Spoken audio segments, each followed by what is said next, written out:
On enchaîne. Dossier numéro 2 de cette conférence. De quoi va-t-on parler? On va parler d'un appel des urgentistes pour un patient de 19 ans qui présente un trouble de conscience. Il a comme seul antécédent un diabète insulinodépendant depuis l'âge de 6 ans, traité par du Novobix matin et soir, 30 unités. Pas d'allergie connue. Il est accompagné de sa sœur aînée. Donc, elle vous explique qu'ils ont passé le week-end à Euro Disney et que depuis 48 heures, son frère présente des douleurs abdominales assez intenses avec des vomissements. Elle admet que le régime diabétique redemandé n'a pas vraiment été suivi, que ça a été plutôt la fête de la frite et des bonbons ce week-end. Vous l'examinez, il a 108/60 de pression, il n'est pas marbré, 125 de pouce sans anomalie de l'auscultation cardiaque. La fréquence respiratoire est à 29 avec des grands mouvements respiratoires. L'auscultation pulmonaire est normale. Il n'est pas hypoxique avec 96% de saturation en air ambiant. Le Glasgow est à 14, mais ce garçon est très désorienté. Vous lui palpez l'abdomen, parce que c'est un des points d'appel et des motifs de consultation. L'abdomen est souple, avec des bruits hydroaériques. Pas d'anomalie hernière, pas d'anomalie testiculaire chez un homme jeune. Vous regardez la langue et les plis cutanés que vous trouvez un peu sèches, avec des veines un peu plates. Par ailleurs, il est apyrétique et quand vous recherchez des anomalies neurologiques, vous ne trouvez pas de syndrome méningé. Le premier dextro fait par l'infirmière montre HI, c'est-à-dire glycémie ininterprétable car très élevée. En entrant dans le box des urgences, et avant même d'avoir examiné ce patient, vous aviez évoqué un diagnostic que la clinique semble conforter, lequel et sur quel signe. Donc c'est une question qui peut paraître un peu bâtardoïde, mais il est évident que ce gamin a une acidocétose diabétique, c'est la présentation clinique typique, des douleurs abdominales sans substratum, un patient insulinodépendant, un facteur déclenchant qui pourrait être l'arrêt du traitement, le régime, un stress quelconque, qui semble y avoir dans l'histoire, une polypnée, enfin tout colle bien, une hyperglycémie. Quand on rentre chez ces patients-là, ça sent l'acétone. Vous rentrez dans le box, s'il y a plusieurs patients au déchocage, au nez, vous allez trouver votre diabétique. Donc le diagnostic suspecté, c'est acidocétose diabétique. Le signe, c'est l'haleine, voire plus l'odeur cétonique que peut dégager le patient dans l'ensemble de la pièce. On est bien d'accord. Ces patients-là, ils ventilent, ils ont 25 de fréquence, 600 de volume. Ils ont 15 litres, 16 litres minute, voire parfois 18 litres minute pour compenser leur acidose. Je peux vous assurer que de l'acétone, ils en foutent dans toute la pièce. C'est des vrais aérateurs. Quelle question fondamentale faut-il poser à la sœur? Elle vous dit, on était à Euro Disney, on a mangé un peu n'importe quoi. L'écart de régime n'est pas généralement un vrai facteur déclenchant d'acidocétose, sauf si on se fait des perfusions de glucose. À ce moment-là, il y a une vraie inadéquation entre les apports et les besoins. Mais la question, c'est, y a-t-il eu une rupture thérapeutique? Une des grandes causes de cette acidocétose, surtout chez les enfants et chez les jeunes, 19 ans c'est un peu limite, mais chez les jeunes adolescents, c'est la rupture thérapeutique, la lassitude et la rupture thérapeutique. Vous récupérez des examens, la natrémie est à 140, la kaliémie est à 4,1, la chlore à 101, les bicarbonates à 6, la calcémie à 2,33, le pH à 1,30, les phosphores à 1,36, la créatininémie à 121 micromoles, l'urée à 11 millimoles par litre, le glucose à 45 millimoles par litre, la lipasémie normale. La numération formule sanguine est normale, il n'y a pas d'hyperleucocytose. Vous notez une hémoglobine à 18 grammes et une hématocrite à 48%. Le CG que vous réalisez est sinusal sans anomalie. La radiographie de thorax ne montre aucune anomalie pleuroparenchymateuse, c'est un cliché normal. La BU confirme votre diagnostic avec 5 croix de corps cétonique. Je vous laisse prendre le temps d'analyser les datas biologiques. Et on attaque la question 3. Quelles sont les deux principales informations données par ce ionogramme sanguin? La première, c'est que le patient est déshydraté. Il a une grande déshydratation. Alors, en témoigne aussi l'hématocrite, avec 18 grammes d'hémoglobine, un hématocrite, je crois, à 48% de mémoire.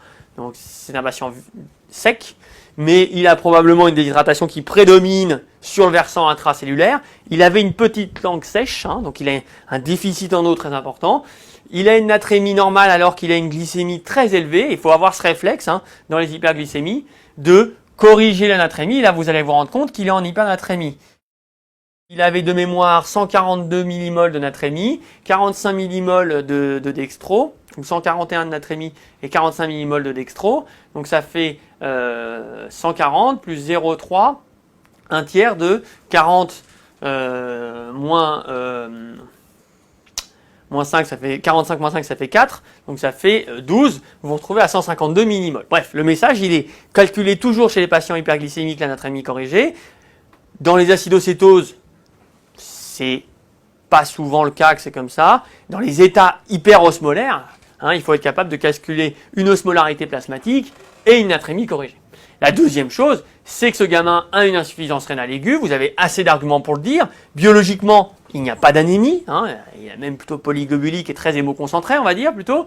Et il n'a pas d'hypocalcémie. Donc déjà, on sait qu'il n'y a pas d'insuffisance rénale chronique chez ce gamin-là et que 111 de créate à son âge, sauf s'il est culturiste et qu'il fait 120 kg, c'est pas normal. Et puis vous avez un contexte qui est un contexte de déshydratation et d'acidocétose, qui est un contexte favorisant d'insuffisance rénale aiguë. Vous pensez que l'insuffisance rénale aiguë est fonctionnelle? Comment pouvez-vous l'affirmer? Bon, bah ça c'est la base de la défense rénale. Hein. C'est comment avance-t-on dans le diagnostic étiologique d'une insuffisance rénale? Donc je vous rappelle que l'insuffisance rénale aiguë, c'est la définition, c'est une diminution du débit de filtration glomérulaire, hein, physiologiquement, qui est égale à une constante de filtration qui est multipliée par un delta de pression. Et ce delta de pression, c'est la pression capillaire moins la pression dans la capsule de Bowman, c'est-à-dire dans la capsule du néphron. Donc soit, pour faire baisser mon DFG, je fais baisser ma constante de filtration, et ça, c'est les néphropathies, c'est les insuffisances rénales aiguës dites organiques. Hein. Soit, c'est ma pression capillaire qui diminue, et c'est mes insuffisances rénales qui sont dites fonctionnelles. Soit, c'est ma pression dans la capsule de Bowman qui va augmenter, et ça, c'est l'insuffisance rénale obstructive. Dans la démarche diagnostique, et c'est ce que je vous rappelle dans ma réponse, la première mesure, une des premières mesures, c'est d'éliminer les causes d'insuffisance rénale obstructive en proposant aux patients une échographie des voies urinaires pour s'assurer de l'absence d'obstacles visibles directement ou indirectement par une dilatation du haut appareil urinaire. Deuxième examen, c'est le ionogramme urinaire, parce que si le patient a une insuffisance rénale fonctionnelle, le système rénine-angiotensin va entendre l'hypovolémie, la baisse de perfusion du capillaire, et à ce moment-là, il va induire une stimulation de la rénine, de l'angiotensin, et donc un hyperaldostéronisme. L'hyperaldostéronisme a pour but de réabsorber le maximum de sel pour faire un appel volémique. Hein. Ce que c'est faire le système rénine-angiotensin pour augmenter la tension, c'est d'augmenter la volémie, et donc à ce moment-là, on va plus pisser de sel. Et il y a deux moyens de le savoir.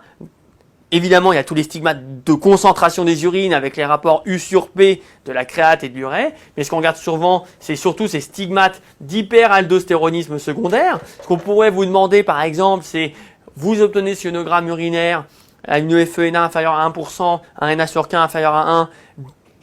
De quel mécanisme physiologique adaptatif témoignent ces anomalies? Ces anomalies témoignent d'une stimulation, d'une activation du système rénine-angiotensin et d'un hyperaldostéronisme. Par conséquent, le rapport NAK sur urinaire inférieur à 1 est un bon argument pour une insuffisance rénale aiguë, et la FeNA est inférieure à 1%. Donc la FeNA, hein, c'est clairance du NA sur clairance de la créatinine. Hein.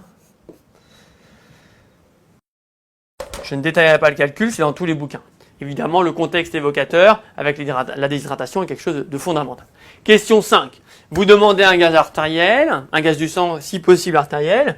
Quel en est le résultat le plus probable? C'est une acidocétose diabétique. Donc, ce qu'on attend de vous, c'est de dire que le patient va être acide, que c'est une acidose métabolique. Donc, on veut voir la réserve alcaline diminuer. On vous a dit qu'il était polypnique avec une fréquence à 28 par minute. Donc, c'est un gamin jeune qui va arriver à hyperventiler. Donc, par conséquent, hein, pour maintenir son pH, pour essayer de maintenir son pH, pH égale constante, plus logarithme de bicarbonate sur PCO2. Bon, bah là, vos bicarbonates, ils chutent drastiquement pour compenser, pour tamponner vos acides acétoniques, et donc votre PCO2 va baisser. Donc on s'attend à avoir un patient qui, vous allez voir, a un pH aux alentours, je ne sais pas, bon, au moins inférieur à 7,20, un problème de bicarbonate effondré proche des 6 millimoles qu'on vous donnait dans l'ionogramme, qui est une deuxième façon de mesurer la réserve alcaline. Évidemment, il y a une hyperventilation réflexe qui malheureusement est insuffisante avec probablement une PCO2 que j'ai mis inférieure à 20, mais ce qui compte c'est la démarche, plus que la valeur. Et puis il n'y a pas de raison que ce gamin soit hypoxique, puisqu'il n'est pas insuffisant respiratoire, que le poumon est normal, donc il va avoir une PO2 dans la normale, voire avec l'hyperventilation, une PO2 qui va peut-être un peu augmenter. C'est en rien notre problème. Le gaz du sang, il est important pour l'équilibre acido-basique. La PO2, on s'en fout. Ce n'est pas un gaz du sang d'un patient en détresse respiratoire. Question 6. Quels sont les principes de votre prise en charge dans les 12 premières heures? Bon, alors ça, c'est très clair. C'est ce que j'appelle, moi, les situations à maîtriser. Il faut qu'un interne de premier semestre de SAU soit capable de traiter un patient d'acidocétose tout seul. Et donc, comment ça fonctionne? L'acidocétose, c'est un patient qui doit être en soins continus pour bénéficier d'une surveillance scopée. C'est des patients à grand risque d'hypokaliémie, à risque de troubles de la conscience. Au moins, ces deux raisons-là justifient qu'ils soient scopés et surveillés régulièrement. C'est des patients dont on vous montre cliniquement ou biologiquement qu'ils ont une déshydratation importante. Donc le premier principe de traitement, c'est une réhydratation parentérale. On vous dit bien attention que ce gamin vomit. Donc il n'est pas hors de question de lui donner une hydratation orale à la phase initiale. Il faut le réhydrater de façon parentérale. J'ai marqué ce massif qui veut tout et rien dire. Il n'y a pas de formule. Il est évident qu'il va falloir lui apporter de l'eau et du sel, mais aussi beaucoup de soluté hypotonique puisqu'il est très hypernatrémique. Il faut une insulinothérapie parentérale à fort débit, et là encore il y a un message, ce qu'on traite c'est une acidocétose, c'est pas une hyperglycémie, c'est pas un équilibre diabétique, ce qu'on traite c'est une cétose. L'insuline elle est là pour corriger la cétose, pas pour corriger la glycémie. Ensuite, vous allez apporter au patient du potassium et du glucose, parce que deux des effets secondaires de votre insulinothérapie, c'est que c'est hypokaliémiant et hypoglycémiant. Donc comme le patient part avec 8 grammes d'hémoglobine de glycémie, au début il n'y a pas besoin d'apporter de glucose, mais il va falloir en apporter à un moment parce que la glycémie va chuter une fois que vous aurez fait rentrer le glucose dans les cellules. Et la deuxième chose, c'est qu'il va très vite hypokaliémique. Il faut dès le début, quelle que soit la kaliémie du patient, même si elle est à 5,5, même si elle est à 6, dès le début quand vous lancez votre insulinothérapie IVSE, mettre en route une substitution potassique. Je vous assure que ça sera coté. Et puis, qu'est-ce qu'on va surveiller? Je vous ai dit qu'il justifiait le scope pour les troubles du rythme hypokaliémique ou les troubles de conscience qui peuvent être des troubles de conscience sur de l'acétose ou éventuellement sur des accidents hypoglycémiques. Qu'est-ce qu'on surveille? On surveille les effets secondaires de notre traitement, les hypoglycémies, les hypokaliémies, et évidemment l'efficacité de notre traitement avec une diminution de l'acétylénurie et une amélioration de l'état de conscience. Évidemment, je ne vous l'ai pas marqué là, mais le facteur déclenchant est un facteur ici qui n'est ni un facteur infectieux, ni un facteur cardiovasculaire, mais évidemment, il faut toujours contrôler le facteur déclenchant. Si c'est une prostatite, il faut traiter une prostatite. Si c'est un infarctus, il faut traiter un infarctus. Que traduit la présence de corps cétoniques ou de cétone dans l'air exhalé par le patient ou dans les urines? C'est simple, c'est la physiopathologie de la maladie. Quand vous avez plus d'insuline, vous avez plus de passage du glucose en transmembranaire à l'intérieur de la cellule. Et donc, votre cellule, elle est à jeun. Et la seule chose qu'elle sait faire, plutôt que de rentrer du glucose dans le cible de Krebs, c'est de rentrer des acides gras. Et donc, quand on est en carence insulinique, on est en jeûne cellulaire par carence intracellulaire de glucose, puisqu'on est carencien d'insuline, on va créer une lipolyse. Et cette lipolyse, dans le cycle de Krebs, va produire des corps cétoniques comme déchets.